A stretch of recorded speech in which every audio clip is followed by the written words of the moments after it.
Hey guys, tonight we're diving into something that has probably kept you up more than once. Why is it that kind people often struggle while selfish or even cruel people seem to thrive? It feels unfair, right? If karma is real, shouldn't life work out differently? These questions can stir in your chest late at night, making you wonder if the universe is keeping score or if you've somehow missed the rules of the game. But here's a little secret: maybe karma isn't a scoreboard at all. Maybe it's more like throwing a stone into a still pond ripple spread, not because the water is angry, not because the sky is punishing you, but simply because that's what water does when touched. You sure wouldn't survive long if you thought karma was a cosmic accountant following you around with a clipboard. That would be like living with an invisible tax auditor breathing down your neck all day.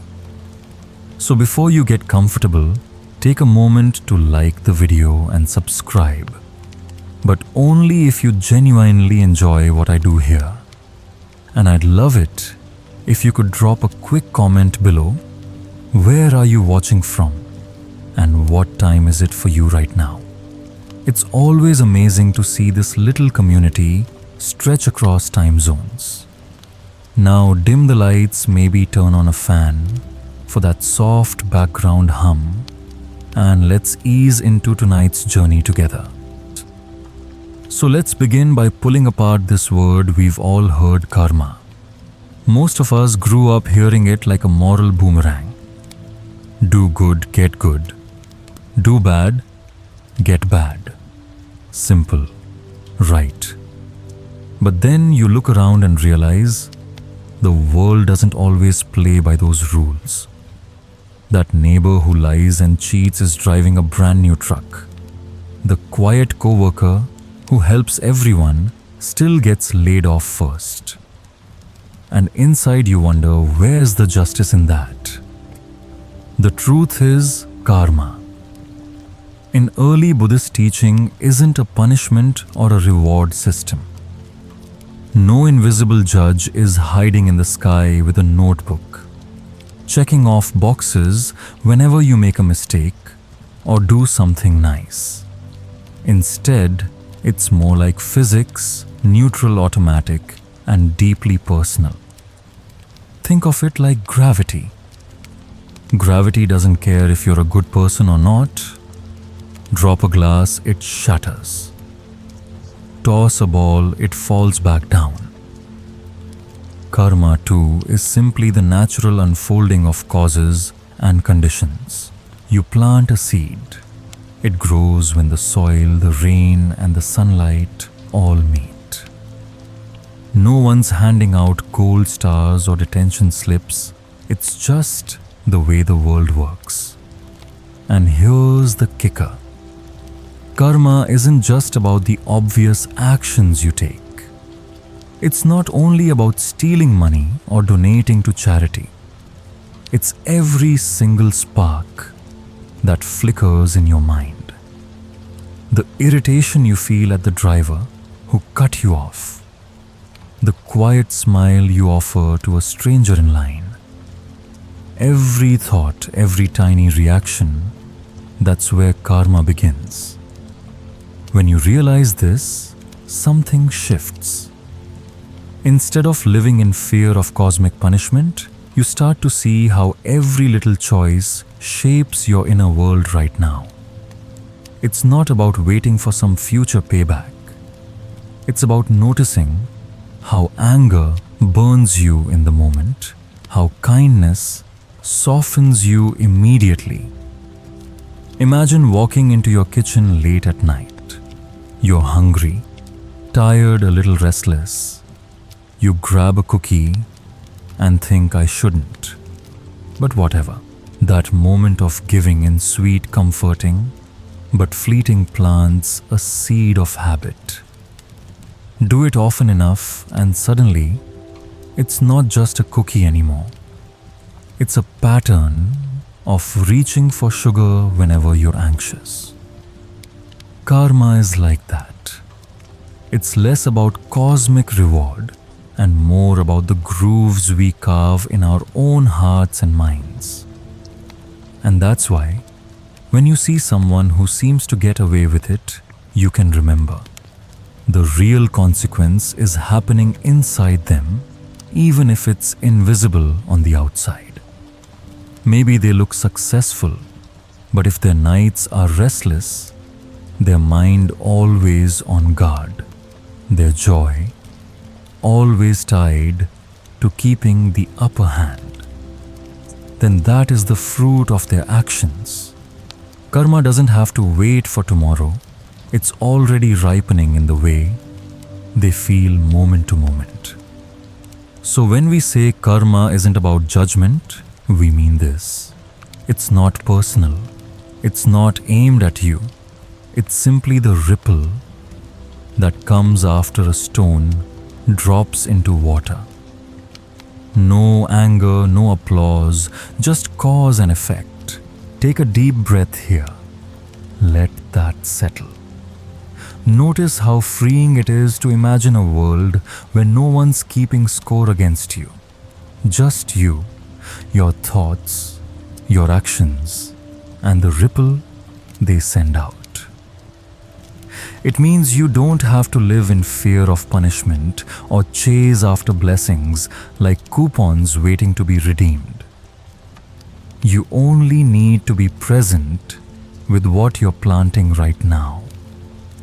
And here's the beautiful part: when you see karma this way, you stop asking, why did this happen to me, and start asking, what seeds am I planting in this moment? That tiny shift changes everything.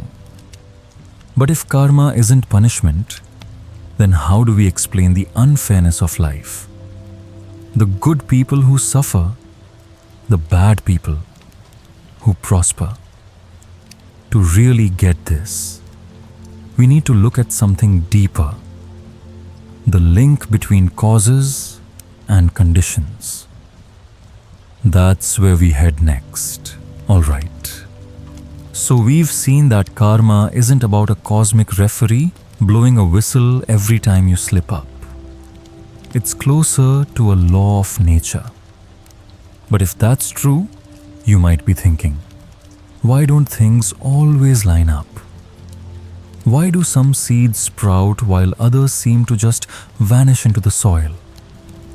The answer is conditions. Imagine this: you take a sunflower seed and drop it into dry, cracked dirt in the middle of summer heat. That seed might carry all the potential to bloom into something tall and golden, but without rain, without fertile ground, it won't go anywhere. Now put that same seed in rich soil with just the right amount of sunlight and water, and suddenly it springs to life. Karma works the same way. A single thought of kindness is like planting a seed. But whether it blossoms depends on the conditions that follow. If you water it with patience, repeat it with care, it grows into habits of compassion. If you neglect it, it dries up. On the flip side, a seed of anger might be dropped into your mind. If you ignore it, let it pass, it dies quickly. But feed it with resentment. Replay the story over and over. Share your frustration with others, and that seed explodes into a wildfire. That's why life feels so unpredictable sometimes. You might do good and not see results immediately.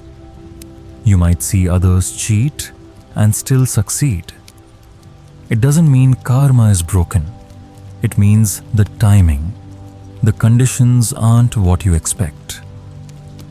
Seeds don't all ripen at once. Some take days. Some take years. Some don't ripen until the soil shifts in ways no one can see. Think about relationships.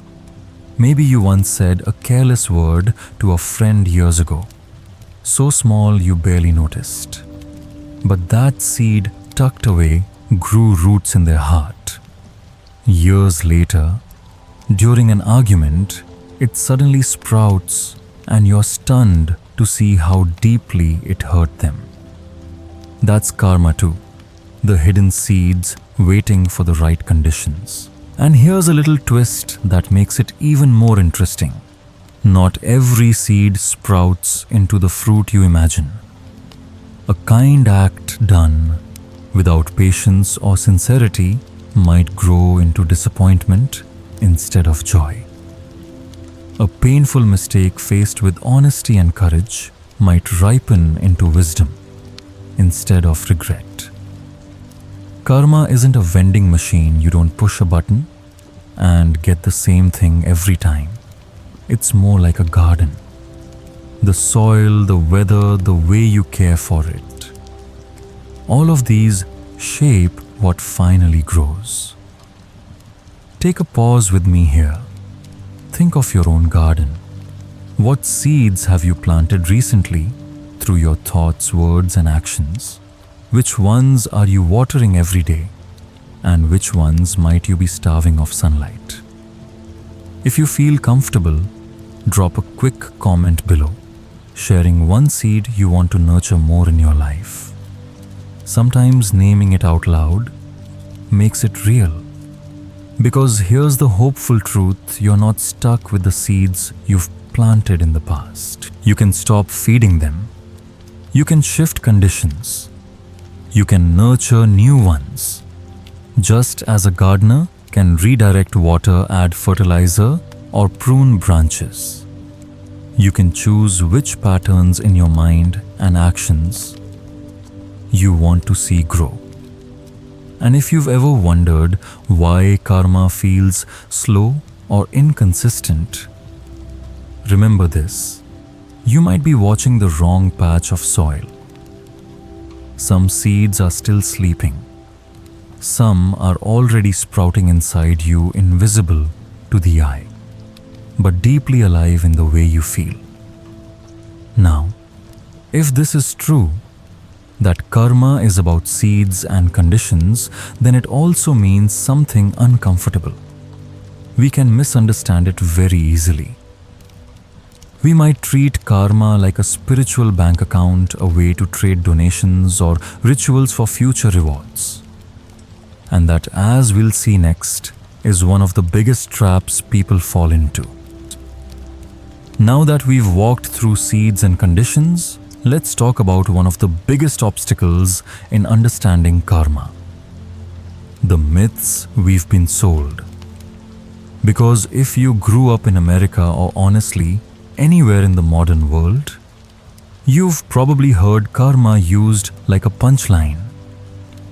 Karma's gonna get him, or that's instant karma. It sounds satisfying, like some invisible judge is finally keeping things fair. But in reality, those ideas can trap us. One of the most common myths is the karma bank account. The idea goes something like this: if I donate enough money, do enough volunteer work, or chant the right prayer, I'll earn cosmic points. Later, when life gets rough, I can cash in those points to avoid suffering. It's comforting. It makes us feel in control. But here's the problem: karma doesn't work like a savings account. You can't buy your way into peace. Think of it like this: if you drink green smoothies every morning, but you spend the rest of the day in constant stress and resentment, no smoothie can cancel out the toxic effect of your thoughts. The same is true spiritually. Generous actions fueled by fear, greed, or the need for approval still plant seeds of anxiety and restlessness. You can't cover those up with rituals. Another myth is the karma cop. This is when we believe the universe is basically a police officer waiting to hand out tickets for every mistake. You said something harsh, ticket. You forgot to meditate, today, ticket. This way of thinking leaves people paralyzed constantly, second guessing every move. But karma isn't a cop hiding behind a speed trap. It's more like your own shadow, it simply follows you. You don't get pulled over. You just live inside the consequences of your own thoughts and choices. And here's one that really sticks in modern culture, the karma lottery. The belief that if you do good, the universe owes you something great in return. Maybe a promotion, maybe a soulmate, maybe a miracle cure. But when the reward doesn't show up, people feel cheated. I've been good, I've prayed, I've helped others. Why isn't life giving back? But again, this is a misunderstanding. Karma isn't a vending machine where you put in kindness and get out success. It's more subtle than that. Sometimes the fruit of your kindness isn't money or recognition, it's the peace of mind you feel, the friendships you nurture, or the resilience that quietly grows in your heart. Take a breath with me here. If any of those myths sound familiar, you're not alone. Almost all of us have leaned on one of them at some point. They're tempting because they make life feel simpler, like there's a clear system we can manipulate.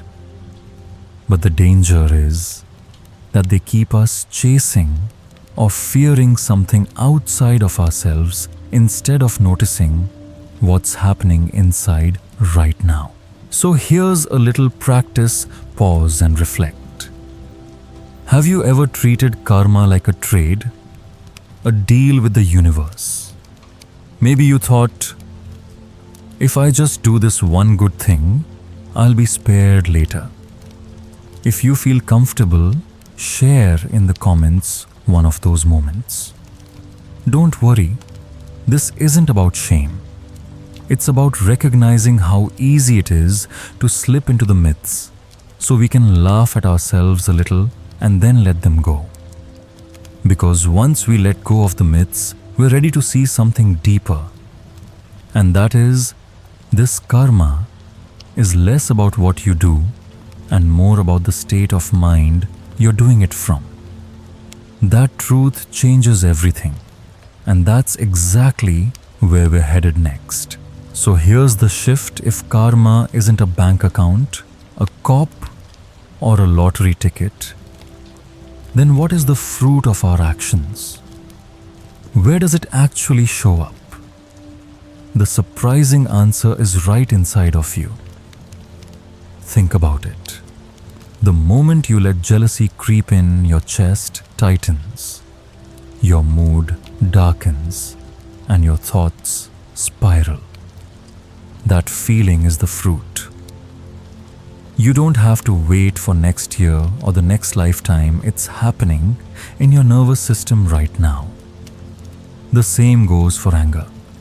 When you replay that argument in your head, notice how your body heats up, your shoulders tense, your jaw clenches. Nobody else is punishing you. You're already carrying the burn of that seed.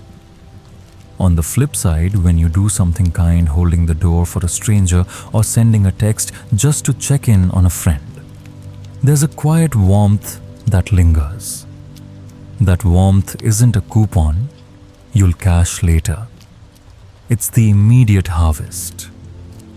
The fruit of your choice blooms in your heart before anyone else even notices. And here's where it gets tricky from the outside. People might look like they're living the dream, even if their inner world is in chaos. You've seen it. A successful entrepreneur who can't sleep without pills. A celebrity smiling on camera, but drowning in anxiety behind the scenes. A neighbor who throws the best backyard parties, yet can't stand being alone. That's karma too. The fruit doesn't always grow where other people can see it. It ripens in silence behind closed doors in the middle of the night when no one's watching. This is why comparing your life to someone else's can be so misleading. You don't see their soil, their seeds, or the thorns tangled up inside them. You only see the surface. Karma is deeply personal. It shows up in the way you feel when you wake up in the morning, in the thoughts that color your commute, in the peace or restlessness that fills your chest when the lights go out.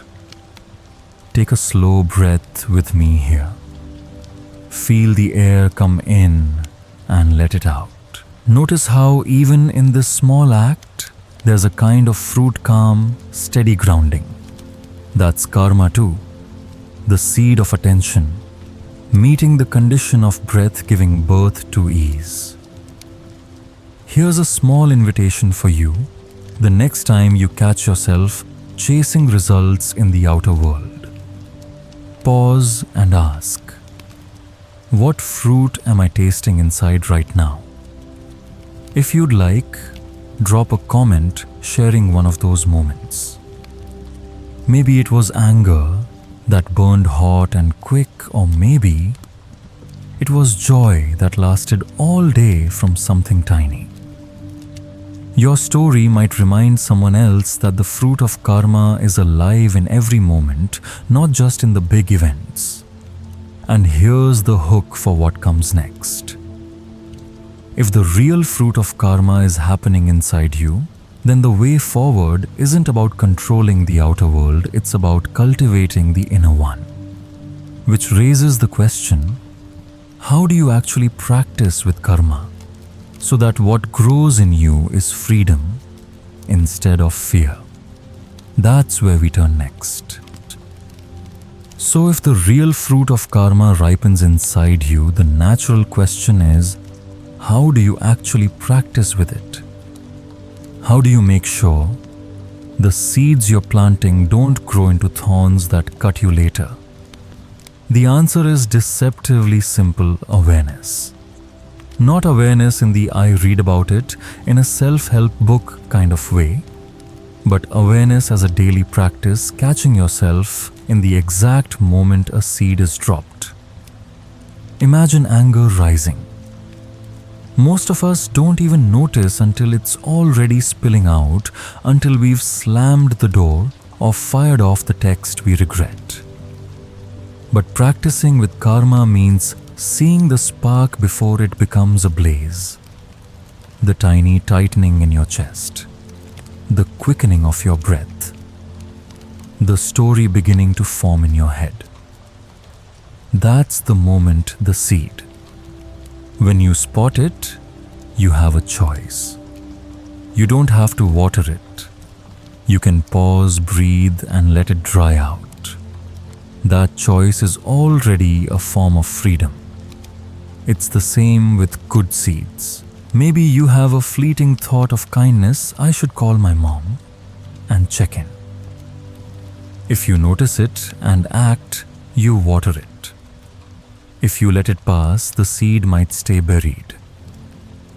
Practicing with karma means noticing the small opportunities and choosing which ones you want to nurture. Now here's the challenge: awareness is slippery. It doesn't stay put. 1 minute you're mindful, the next you're lost in a daydream about dinner. That's why ancient teachers emphasized practice, not perfection. You don't need to catch every seed. Even catching 1 out of 10 changes the shape of your garden. Think about the last time you were about to say something sharp in an argument, but you caught yourself, took a breath, and softened your words. That's karma practice. You didn't erase the anger, but you shifted the outcome.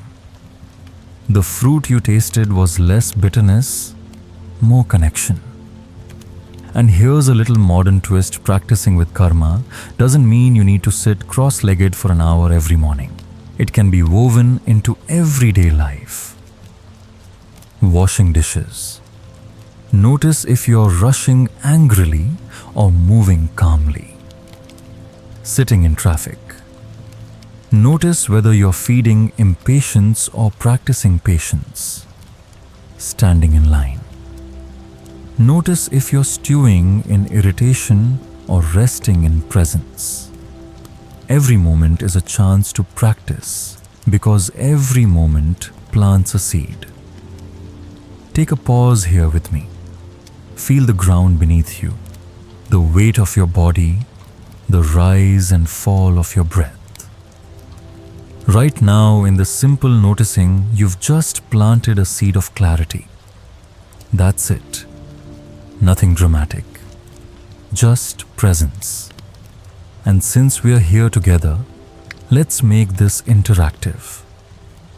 Drop a comment sharing one practice you'd like to try this week.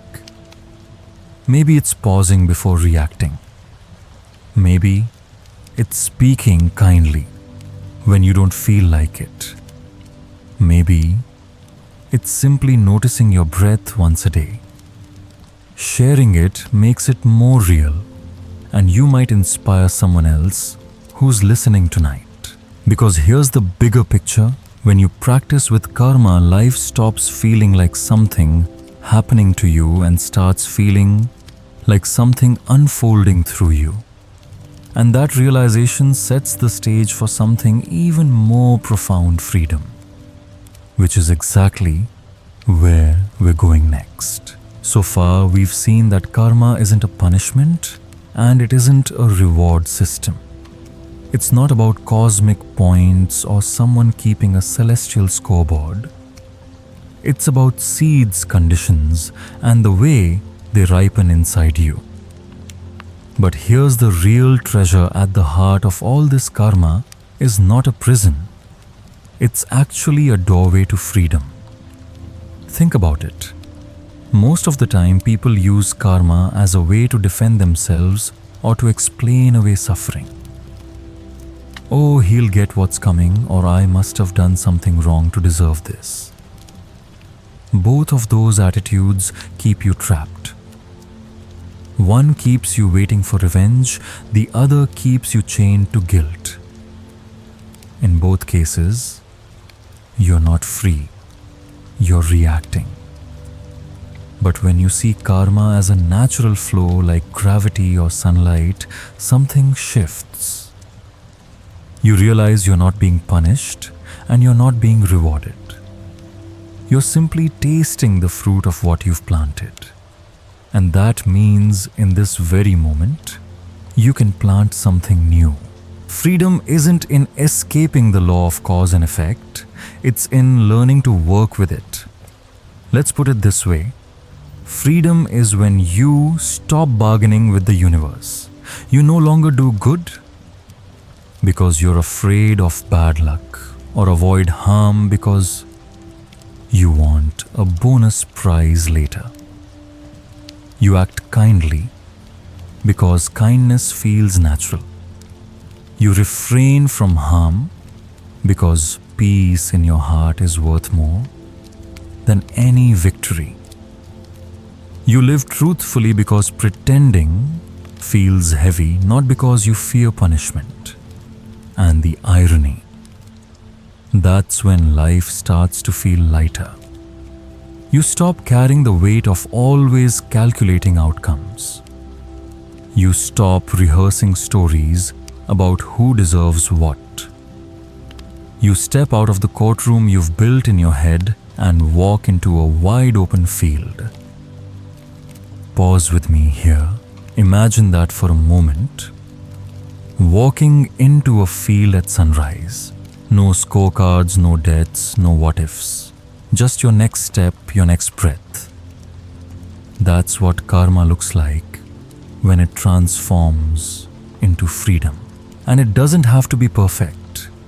Even one free choice, choosing to breathe instead of lash out, choosing to forgive instead of stew, can break the cycle. In that moment, karma is no longer a chain, it's a key. Here's a little challenge for you if you're still with me. This week, notice one place in your life where you've been bargaining with karma, maybe doing good out of fear or avoiding something out of guilt. See if you can try a different approach. Act simply because it feels true. And if you feel comfortable, share that experience in the comments. Sometimes your story is the one that gives someone else permission to try. Because here's the final twist: once you see karma as freedom, you stop asking, "What will happen to me?" and you start asking, "Who am I becoming right now?" That question doesn't chain you, it opens you. And that's exactly where we'll go next, to see how karma, when lived this way, becomes less of a heavy rule and more of a gentle mirror showing you who you really are. If freedom is possible, then karma stops being a threat and turns into something far more useful: a mirror. Think about what a mirror does. It doesn't punish you for having messy hair, and it doesn't reward you when you look sharp. It simply reflects back what's already there. That's what karma is: an unflinching mirror that shows you the truth of your mind, your choices, and your patterns. Every time you feel restless after a lie, that's karma reflecting dishonesty back at you. Every time your heart softens after an act of generosity, that's karma reflecting compassion.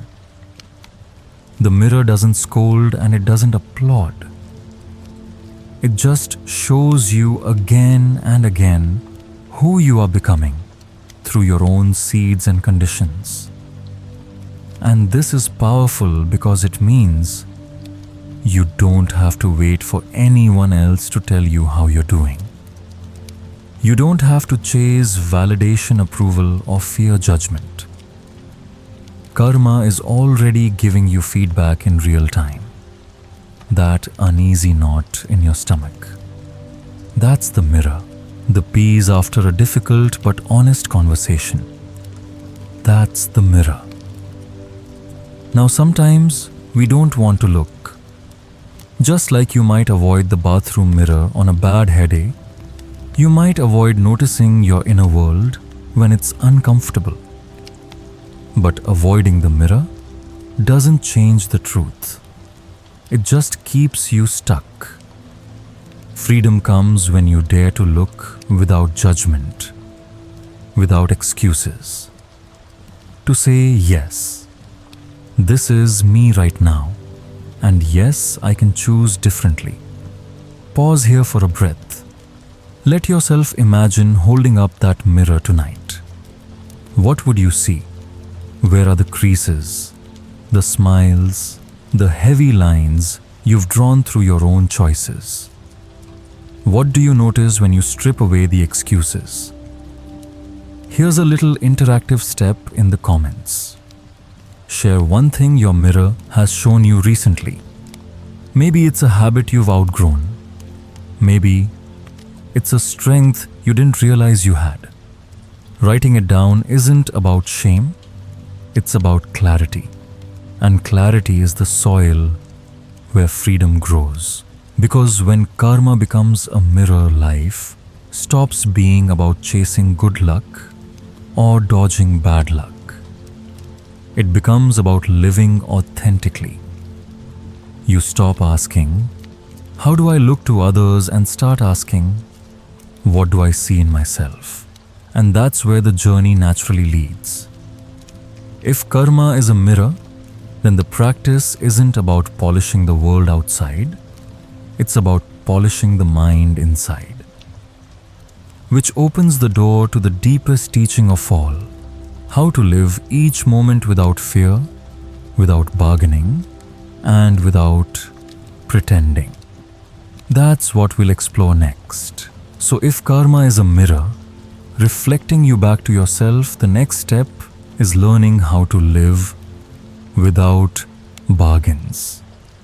And what do I mean by bargains? I mean those silent deals we make in our heads. If I'm good, life will reward me. Or if I do this ritual, I'll be spared from pain. You've probably caught yourself doing it. I know I have. Maybe it was saying a quick prayer before a job interview, not out of gratitude, but out of the hope it would tilt the scales.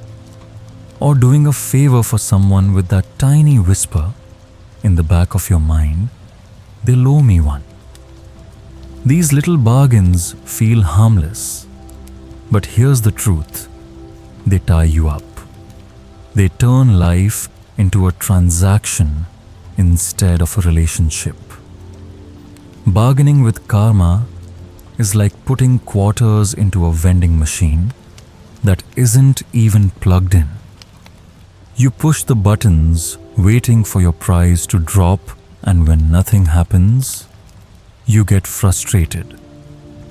But the machine was never designed to work that way. Karma isn't a vending machine, it's the soil beneath your feet. The bargain keeps you staring at the slot, while the real growth is happening underground. Here's the freedom: you don't have to bargain.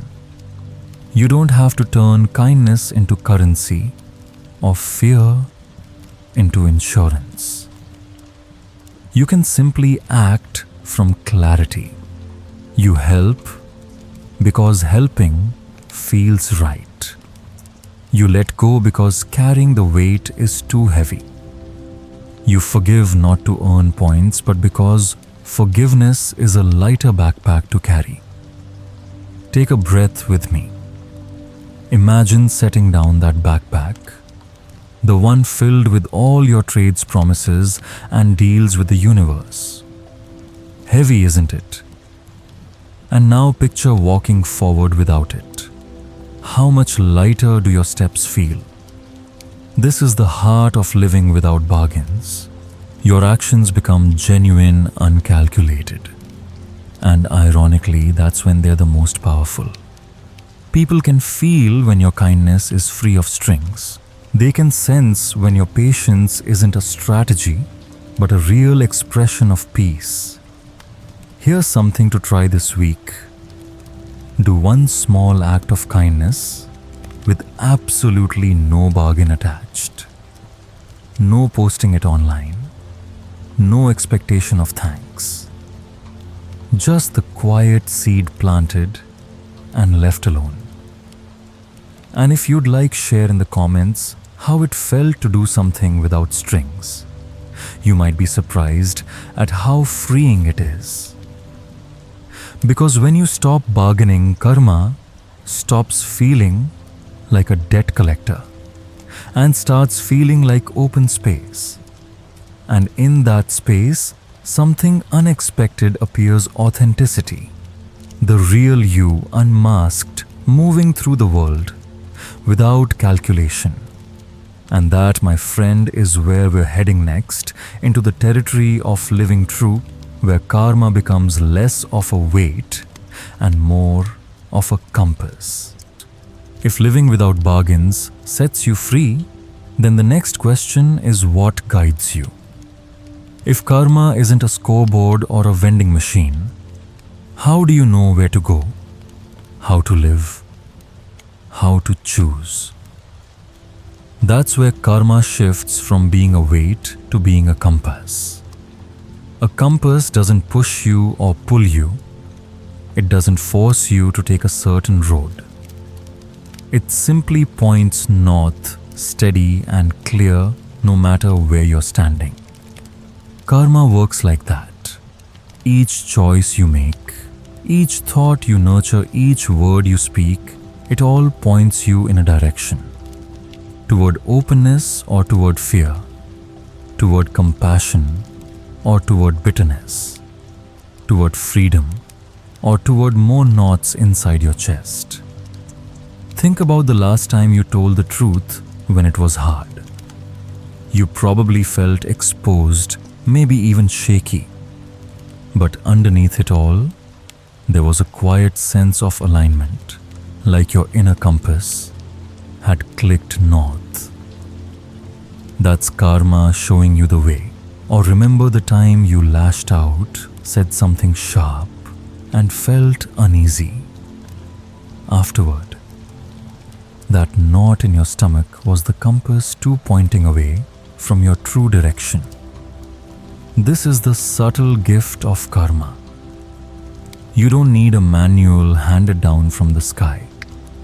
You don't need to wait for rewards or punishments. You already have feedback built into your own mind and heart. Every moment is a chance to check the compass. Am I turning toward peace or away from it? Pause with me here. Imagine holding a small compass in your hand. The needle is your heart, and it always swings toward clarity when you're honest, kind, awake. It spins off course when you bargain, resent, or cling. You don't have to judge it.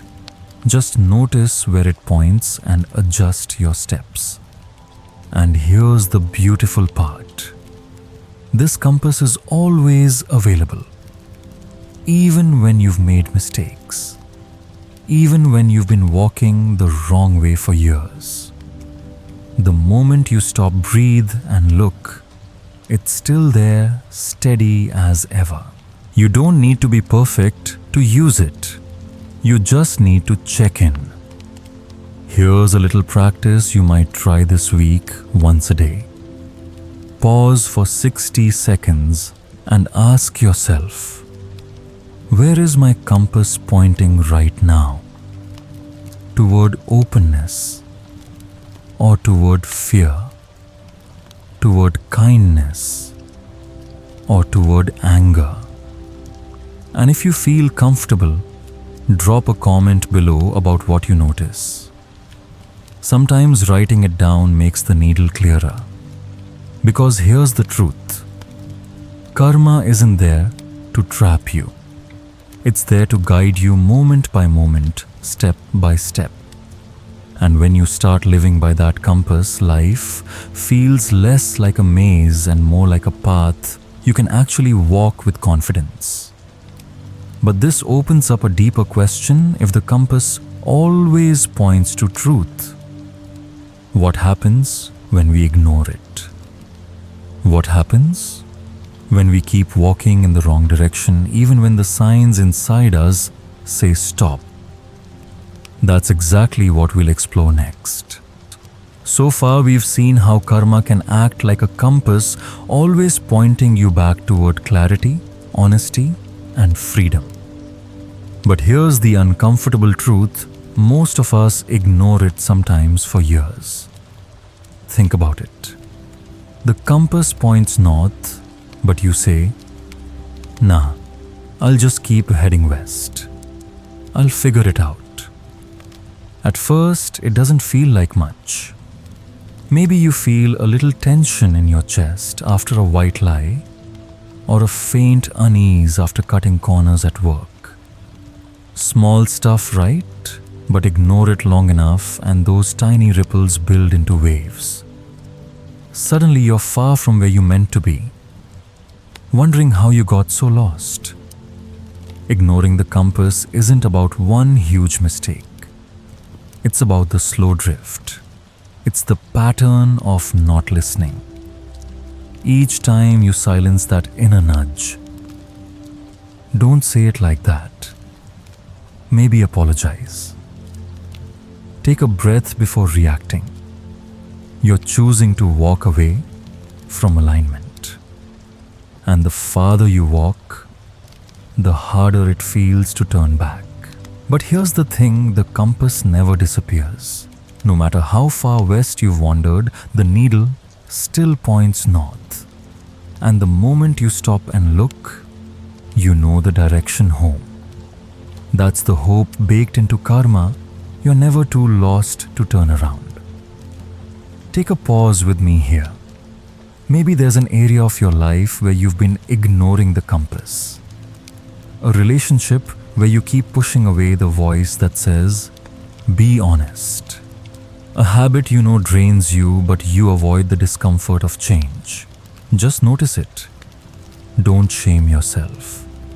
Just admit, I've been walking west when I know north is calling. That recognition itself is already a step back toward alignment. Here's a little invitation in the comments. If you feel brave, share one area where you've been ignoring your compass. You don't have to go into detail, just a hint like patience, work stress, or family conversations. You'll be surprised how many others nod along, realizing they're not alone in drifting. Because the truth is, ignoring the compass doesn't make it stop working. It just makes the journey heavier. And sooner or later, the weight of misalignment catches up. Restlessness, anxiety, the sense that you're living a life that doesn't quite fit. That weight is karma, showing you it's time to stop running. And here's the twist. Once you finally face the compass, once you turn around, the path forward doesn't punish you. It frees you. That's when karma becomes not just a mirror, not just a compass, but a teacher. And that's where we're headed next, how karma itself can become the silent teacher, guiding you back to your truest self. If you've ever felt the weight of ignoring your compass, you'll know what comes next, lessons. Because karma isn't just a mirror or a compass. It's also a teacher. And unlike most teachers, it doesn't grade you. It doesn't scold you. It doesn't even explain itself in words. It teaches through experience. Every choice you make is a lesson plan waiting to unfold. Speak harshly, and the sting you feel afterward is karma's way of saying, see how that burns. Choose patience, and the calm in your chest whispers, this is what peace feels like. The teaching is immediate, intimate, and tailored to you. Here's the beautiful and sometimes frustrating part. Karma doesn't move on until you've learned the lesson. Ever notice how the same kind of problem shows up again and again in your life? Different faces, different places, but the same pattern. That's karma's classroom. It keeps looping the material until you finally see it. And if you've ever wondered why life feels like deja vu, why you keep dating the same kind of person, fighting the same battles at work, falling into the same arguments with family, this is why. The lesson hasn't landed yet. The seed is still waiting to ripen into understanding. Pause with me here. Think of one lesson life has been trying to teach you lately. Is it patience, boundaries, letting go? Forgiveness? Don't judge yourself for not passing the test yet. Just notice that the class is still in session. That noticing itself is progress. Here's something interactive. Drop a comment, sharing what lesson you think karma is teaching you right now. You'll be surprised when people share patterns emerge. Suddenly you'll see you're not the only one in that class. Others are learning right alongside you. The power of seeing karma as a teacher is that it removes the blame game. You stop saying, why is this happening to me? And you start asking, what is this trying to show me? And the moment you ask that question, you shift from victim to student. Life stops feeling like punishment and starts feeling like growth. And the lessons don't always come wrapped in suffering. Sometimes the teacher shows up in joy, too. The ease of a walk in nature, the laughter with a friend, the quiet satisfaction of doing something kind without anyone noticing. Those are lessons too, reminding you what alignment feels like, so you know where to return. But here's the twist we'll explore next. Not all students pay attention.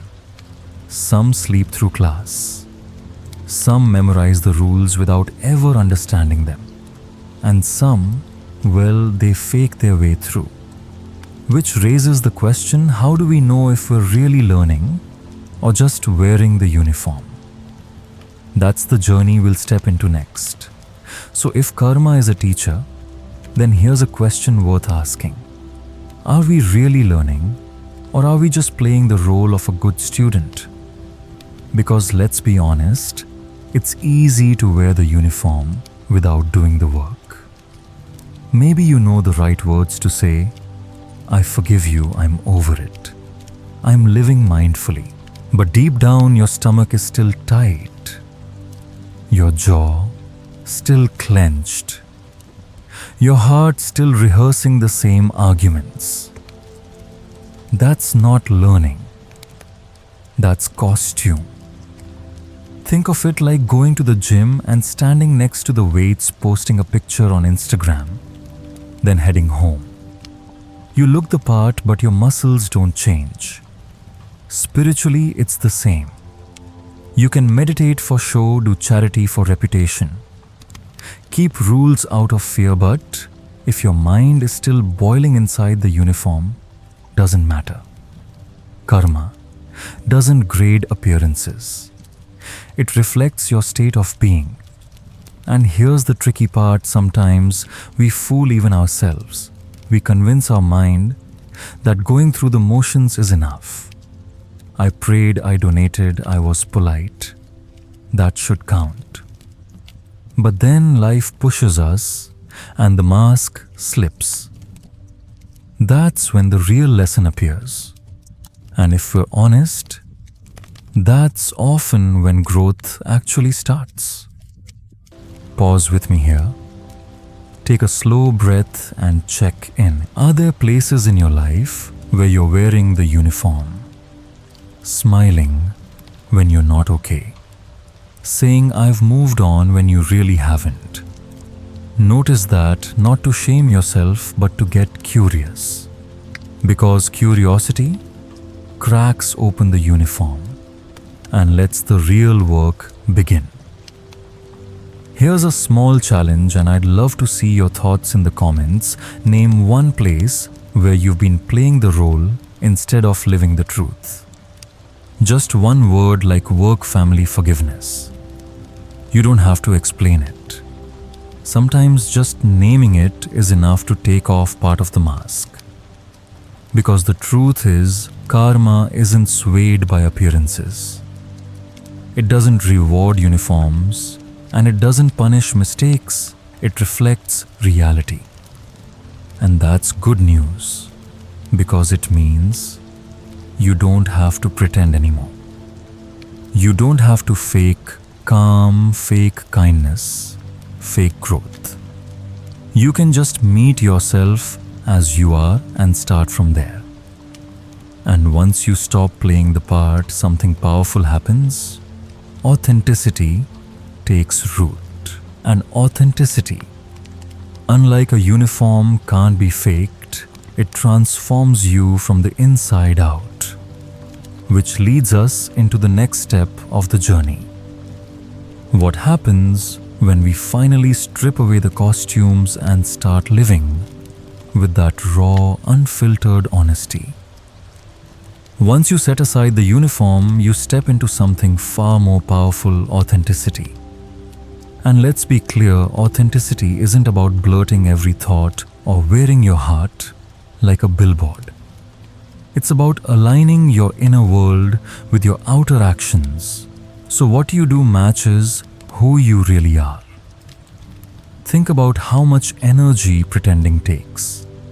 Smiling when you're upset, acting confident when you're anxious, saying yes when your whole body wants to say no. That tension builds up like static electricity, and sooner or later it sparks into stress, burnout, or bitterness. Authenticity, on the other hand, feels lighter. There's no costume to maintain, no lines to memorize, just you present and real. And here's the kicker. Authenticity doesn't mean perfection. It doesn't mean you'll never get angry, jealous, or afraid. It means you don't hide from those feelings or sugarcoat them. You see them clearly and you respond with honesty instead of pretense. Karma responds to that honesty. When you're real with yourself, the seeds you plant are rooted in truth, not in fear of being found out. Pause here for a moment. Take a deep breath and ask yourself, where in my life am I most authentic? Where do I feel no need to perform? Maybe it's with your dog, who doesn't care what you wear. Maybe it's with that one friend who knows all your flaws. Notice that feeling of ease. That's the fruit of authenticity. Here's an invitation in the comments. Share one place in your life where you feel most authentic. It could be simple, like in the garden or with my kids, or when I'm painting. Sometimes naming it reminds you to spend more time there. And here's the deeper truth. Authenticity is magnetic. People sense it. They relax around it. They trust it. Not because you're flawless, but because you're real. In a world full of curated images and filtered masks, authenticity shines like sunlight, breaking through clouds. This is why in Buddhist practice, authenticity is often described as living nakedly, not in the physical sense, but in the spiritual sense. Nothing hidden, nothing extra, just present, just alive. And the beauty of this, when you start living authentically, karma itself feels different. It's no longer a system you're trying to game or escape. It's simply the reflection of your real life, moment by moment, guiding you back to center. But here's the challenge, and what we'll explore next. Authenticity doesn't always feel safe. In fact, it can be terrifying. What happens when living true means disappointing others or losing approval or stepping into the unknown? That's the next step of our journey. So here's the paradox. We crave authenticity, yet we fear it. Because being real can feel dangerous. What if people don't like the real me? What if telling the truth costs me a relationship, a job, or the comfort of belonging? Those questions echo in all of us. And for many, the fear of being real is stronger than the discomfort of pretending. Think about the last time you held back what you really wanted to say. Maybe it was at work, nodding along in a meeting when your gut screamed, "This is wrong." Maybe it was with family, laughing at a joke that actually stung. Those moments add up, and soon you're living in a version of yourself that feels safe but hollow. The uniform again pressed, polished, but empty. Karma has a way of highlighting this fear. Every time you betray yourself to keep the peace you feel, the knot inside tighten. Every time you silence your voice for approval, you taste the bitterness of inauthenticity. The fruit isn't out there. It's in here, in the sleepless nights, the quiet resentment, the slow erosion of joy. And yet, when you do dare to be real, even in small ways, the freedom is undeniable. saying no when you mean no, saying I'm not okay instead of faking a smile, saying I love you when your heart is bursting. These tiny acts of honesty carry a weightlessness with them, and that lightness is karma too, the fruit of authenticity ripening immediately in your chest. Pause here. Take a breath and imagine one area of your life where you've been afraid to be real. Just one. Notice how your body reacts. Does your chest tighten? Does your stomach flip? That reaction is your compass pointing north, nudging you toward the courage you've been avoiding. Here's a gentle challenge for this week. Choose one moment to be real where you'd normally perform. It doesn't have to be dramatic. Maybe it's telling a friend I'm tired instead of pretending you're fine. Maybe it's admitting I don't know instead of bluffing. Try it and notice how it feels. And if you feel comfortable, share in the comments one small way you plan to practice being real this week. Because authenticity isn't about being fearless, it's about being willing. Willing to risk discomfort for the sake of truth. Willing to let go of approval. To hold on to your own soul. Willing to be seen as you are not as you're supposed to be. And here's the deeper lesson: when you live authentically, the people who truly matter will lean closer, not further away. The relationships built on truth may be fewer, but they'll be deeper. That's the karma of courage, the fruit of showing up fully. But what about the fear that never quite goes away? What about the times when you still hesitate, still doubt, still stumble? That's where the next step comes in, learning to embrace imperfection as part of the path. And that's exactly what we'll explore next. So here we are standing at a tender edge. We've talked about seeds, mirrors, compasses, even the raw courage it takes to live authentically. But now comes the truth that ties it all together. You will stumble. You will forget. You will plant seeds you regret. Ignore the compass, wear the uniform, and sometimes shrink back from authenticity. And that's okay, because karma was never about perfection. It was never about getting every moment right. It's about learning over and over through the ripening of your own choices. Every misstep is still part of the path. Every mistake is still a teacher. And every moment, no matter how tangled, carries the possibility of planting something new. Think of a cracked mug. You might be tempted to throw it away. But in Japanese art, there's a practice called kintsugi, mending broken pottery with veins of gold. The cracks don't disappear. They shine. They tell the story of what's been broken and how it's been remade. Your life works the same way. The flaws aren't failures. They're the gold lines that make your story whole. Pause with me. Let your shoulders soften, your jaw unclench. Breathe in slowly, breathe out even slower.